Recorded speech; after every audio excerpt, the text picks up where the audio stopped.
very welcome to all our viewers in Nigeria and around the world to Midday News on Global Television. Coming to you live from the nation's capital, Abuja. I am Sadia Yakubu. A quick reminder that Global Television is on DSTV channels 365 and StarTimes channels 276. The federal government, in collaboration with the Leonard and Nkiruka Okoro Foundation and other stakeholders, have unveiled the 2025 to 2030 revised National Youth Manifesto in Agriculture for Nigeria. Also launched at the end, Abuja was the 2025 National Youth in Agribusiness Call to Action, a framework designed to reposition young people at the heart of agricultural transformation. Speaking at the ceremony, Minister of Agriculture and Food Security, Senator Abubakar Kyari, described the manifesto as a youth-owned roadmap for the future of agriculture in Nigeria. The federal government, in partnership with the Federal Capital Territory Administration, has stepped up effort to expand infrastructure and provide residents of the capital city with clean water. Clean and safe water as part of the Renewed Hope agenda. The FCTA has commissioned the rehabilitated Phase 2 water treatment plant at Lower Usama Dam in Ushafa. Kabir Hassan reports.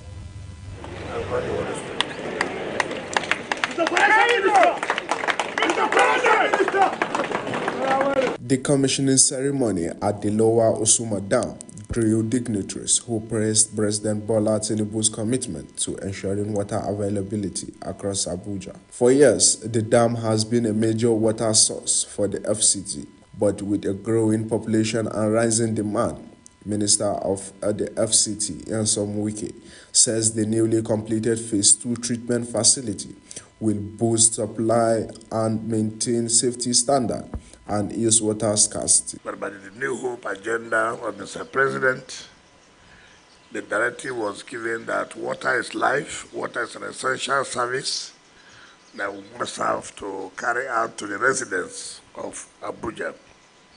And this Phase 2, very important because it will increase the carrying capacity and of course will improve water supply to the residents of Abuja. Minister of State for the FCT, Maria Mahmoud Bunkure, described the project as a proof of government's resolve to improve basic amenities, stressing that access to clean water is a fundamental right. This is an effort for us to provide a sustainable access to clean, potable and safe water for the residents of FCT. On behalf of His Excellency Barrister Nyesom Wike, the people of FCT and also good people of FCT in general, I want to express our gratitude to His Excellency, Mr. President Bola Ahmed Tinubu Asiwaju. The contractors assured that the facility will operate at full capacity, delivering durable service to residents of the FCT. We are proud of the successful completion of this rehabilitation works, for which we are confident that the quality of potable water will now meet, if not exceed, international standards, thereby enhancing the well-being and quality of life of the citizens.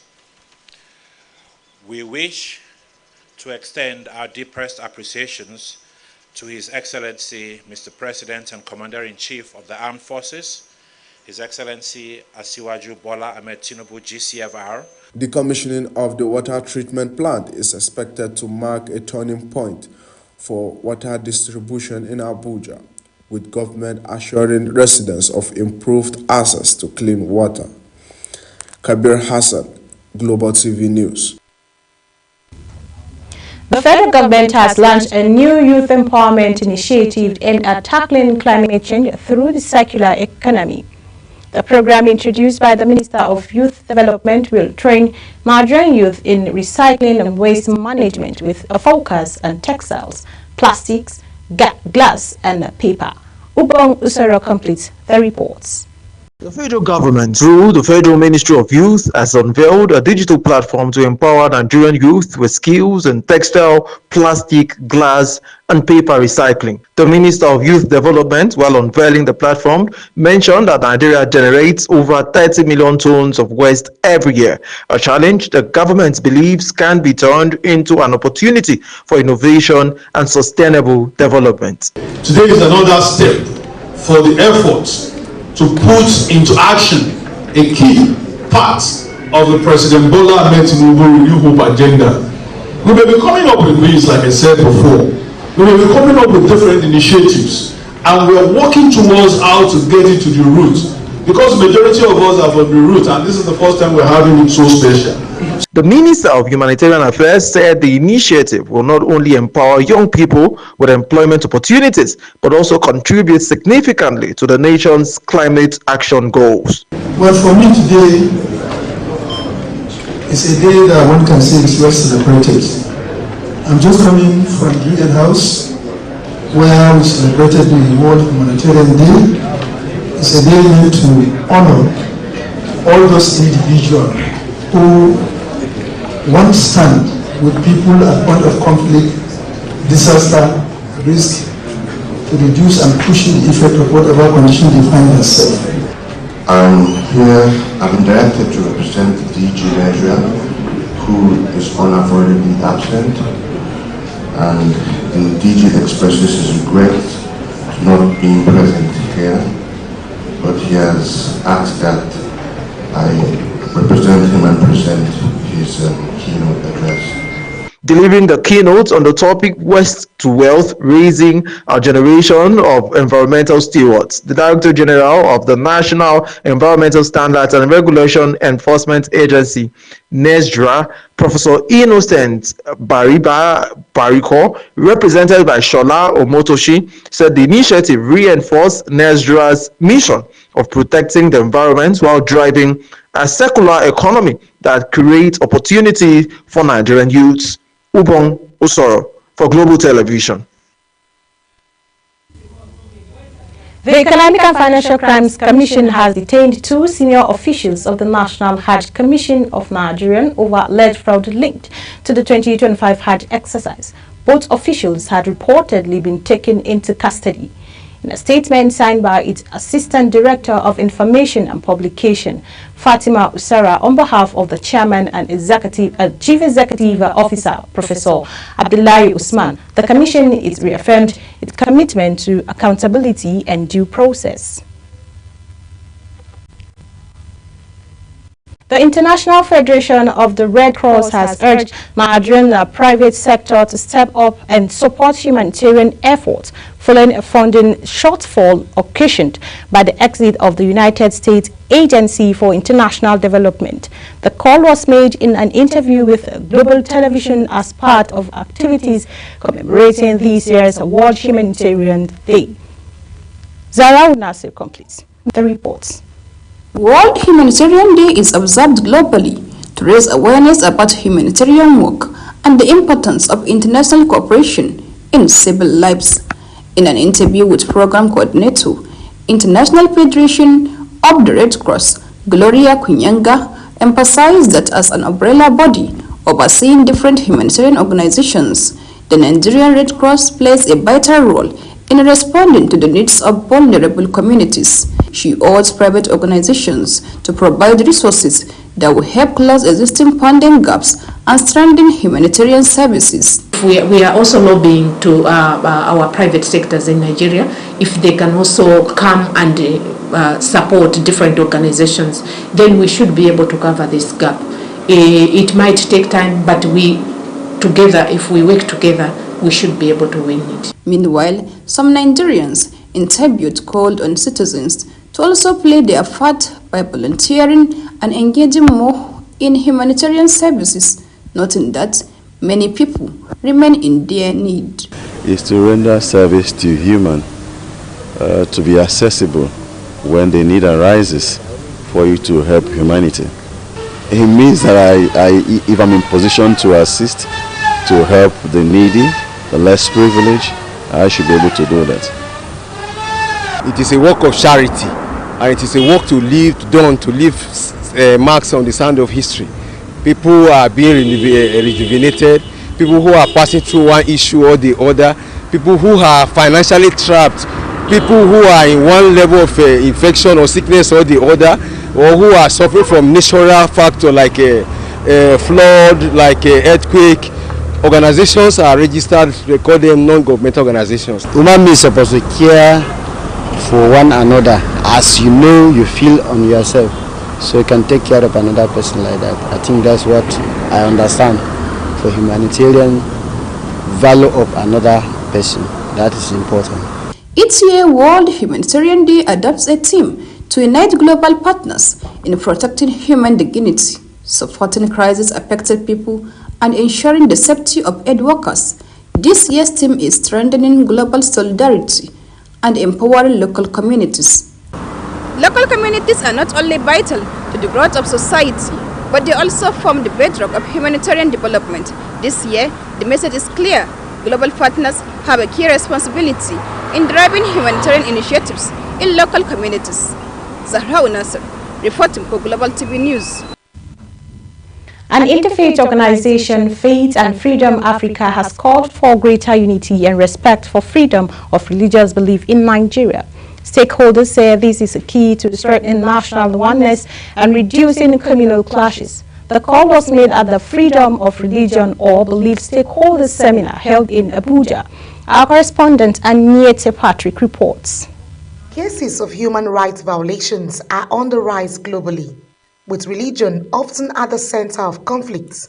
Freedom of Religion or Belief says forum like this aims to tackle religious extremism and intolerance in Nigeria.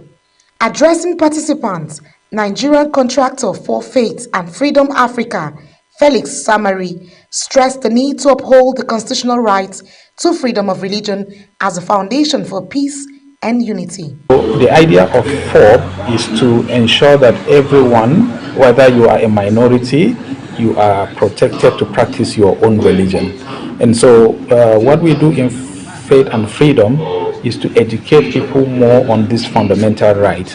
And so that the majority religion, wherever they found themselves, they will also be aware that it is the right of the minority to practice their religion. Religious leaders from both the Christian and Muslim faiths agreed that intolerance must be addressed from the grassroots, warning against the imposition of beliefs and the dangers of fake news, which fuels mistrust among citizens. If you are sincere as a human being, you should be able to understand that there are some things that you cannot change. You and I happen to practice, perhaps happen to be practicing the religion we are practicing today because our parents practice that religion. And we should know that we cannot be the same in all ramifications. So when you have this understanding, this should be able to propel you to understanding that we are in a global community where we have diverse views on opinion, on association. Religious intolerance has been a driver of violent conflicts, like we said, like you mentioned. So peace and security, very important. It matters that we should be at peace with each other. In fact, it promotes good governance. This democracy that we are talking about, if we do not have freedom of religion, which is one of the major fundamental human rights, then there won't be any democracy that we are claiming that we have any democracy. Also speaking, Professor Daudu Abubakar, a lecturer of religion and philosophy at the University of Jos, noted that religious leaders remain highly trusted in communities and must use their influence to promote tolerance and unity. This project is very important in such a way that it will bring enlightenment to people to understand the need, to understand one another, and also give people the chance to practice what they believe. Islam and Christianity, especially as dominant religions, none of them emphasize that all people must belong to one religion. Stakeholders therefore charge Nigerians to embrace mutual respect, unity, and peaceful coexistence, while organizations like FOB continue to champion conversations around the right to freedom of belief and religion. Aniete Patrick, reporting for Global Television. Imo State Governor Hope Uzodinma says his administration remains committed to delivering quality infrastructure. The governor gave the assurance while inspecting key projects in Owerri, including Concord Hilton Hotel, Emmanuel Anyanwu International Conference Center, and the Azumta flyover. Imo State correspondent Amarachi Ibe completes the story. At the Concord Hilton Hotel, Governor Uzodinma noted that reconstruction work is already transforming the facility into a modern hospitality landmark. He stressed that the project, once completed, will significantly raise hospitality standards in the state. I'm almost sure that before the month of November, the hotel will be ready for servicing and open to the public, which to me is a very big achievement because Imo people are very happy and excited with the recovery of this facility and what is more, attracting a world-class chain like Hilton Hotels to manage the hotel. I think it is okay. The governor also visited the Emmanuel Anyanwu International Conference Center and the Asanta flyover. He highlighted milestones achieved at the conference center and pointed to the steady progress on the flyover superstructure, drainage, and access road. He applauded contractors for maintaining both quality and timelines. The center is world class. You also you saw for yourself the quality of construction demonstrated at the flyover at Azumta roundabout. So, and what is more, that the job is being completed within record time is also very encouraging. We will do more. We need to recover and address all the infrastructural gaps that exist in Imo State so that we can have a very robust economy that will really lead to prosperity we appreciate. Governor Uzodinma appreciates the sustained support from the federal government, saying that Imo State is on a course to witness a new phase of development, thereby improving lives of its residents. From Owerri, Amarachi Ibe reporting for Global TV News. You're watching the live broadcast of Midday News. When Midday News returns, Israel Defense Minister approves plan to conquer Gaza City. Details coming shortly, plus foreign and sports stories on the other side of this break. Please stay with us.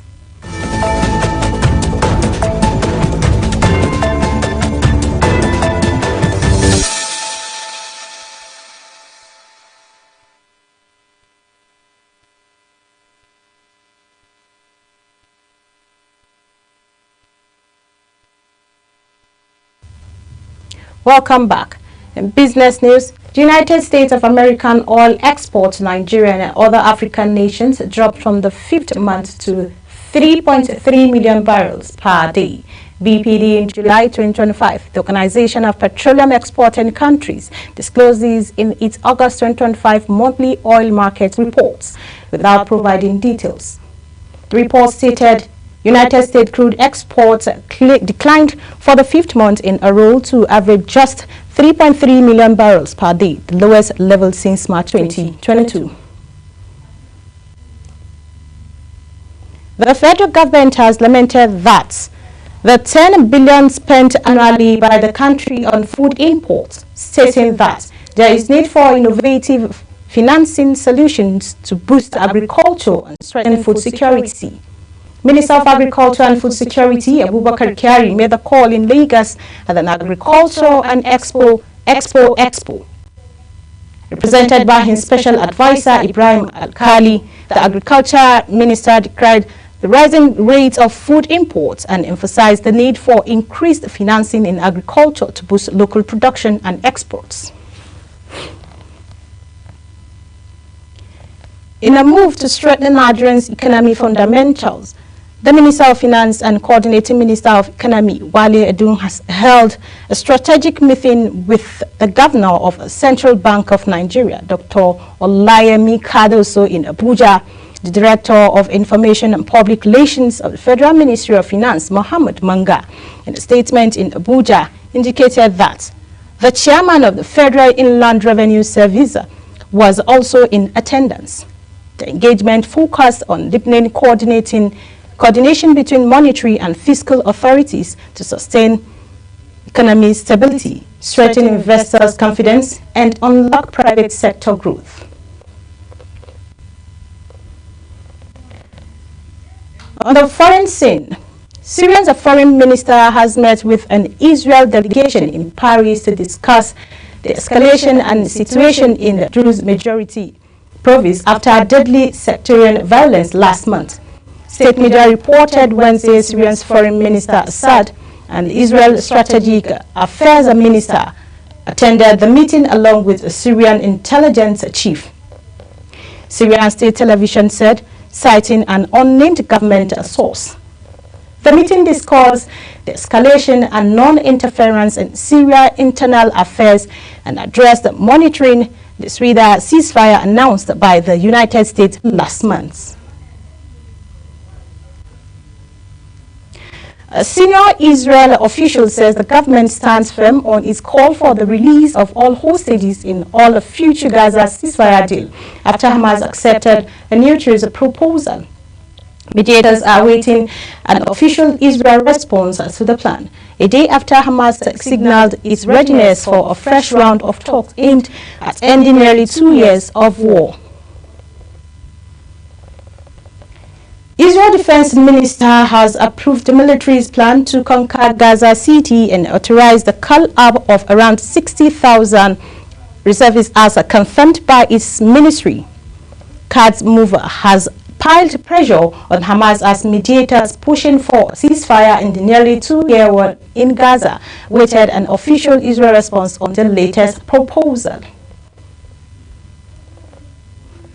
And in sports, Madrid restored pride with a 2-0 over Congo in their final Group D clash at the Total Energies African Nationals Championship 2024 in Dar es Salaam on Tuesday. However, the victory came too late to save their campaign as Sudan and Senegal advanced to the quarterfinals. Anas Yusuf broke Madrid's goal with a 56-minute strike before Sikiru Alimi's stoppage time header sealed the win.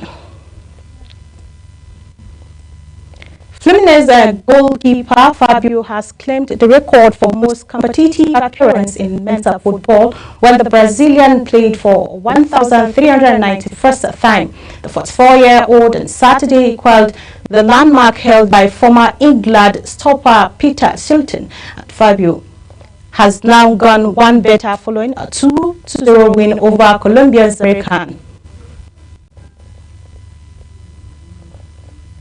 Ezekiel Nathaniel has promised to deliver even more speed at the World Championship in Tokyo after breaking his own Nigerian 400 hurdles record once again with a stunning performance at the Silesia Diamond League.